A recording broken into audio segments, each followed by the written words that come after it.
F'xarejn minn meta l-COVID-19 feċ f'pajjiżna il-qgħad żdied bi kważi 1800. Tanħabbar waqt konferenza tal-aħbarijiet indirizzata mill-Ministru għall-Familja u Solidarjetà Soċjali Michael Falzone, illi sostna li n-nies fuq ir-reġistru tal-qatt qed jiżdiedu. Madankollu huwa ma kellux iċ-ċifri totali tal-persuni f'pajjiżna illi preżentament jinsabu bla impjieg. M'għandniex il-figuri eżatti fis-sens li l-ixxu hemmhekk qed nitkellmu fuq xi ħaġa li ta' Jobs Plus. Ġie spjegat li aktar minn 82% ta' dawk il-persuni li talbu għall-għajnuna finanzjarja huma Maltin u 71% minnhom huma nisa. Sissa aktar minn 300 persuna minn fost dawk li applikaw għall-benefiċċju tal-qatt għadhom ma tħallsux.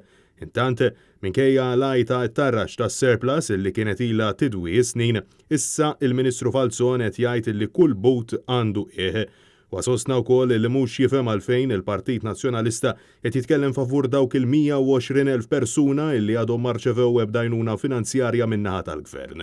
Ma kellek 120,000 oħra illi ma benefikaw minn xejn. L-statement nagħmlu għax huwa l-verità, ma ninsewx illi kull but kbir kemm hu kbir għandu qiegħ. Għax kull but għandu qiegħ x'imkien biex fl-aħħar mill-aħħar il-buttana l-koll ta' ġifieri.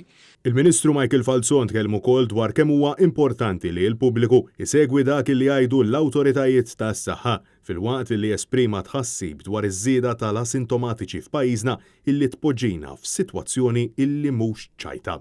Dejna b'sitwazzjoni illi tal-virus jekk ma jgħaddix 5 ijiem u matul is-sintomi qisu ma jeżistix, illum għax qed niftħu iktar it-testijiet qed insibu illi wasalna l-kważi wieħed minn kull 5 li mhijiex ċajta illi jkunu kollha bl-ebda sintomi ta' xejn.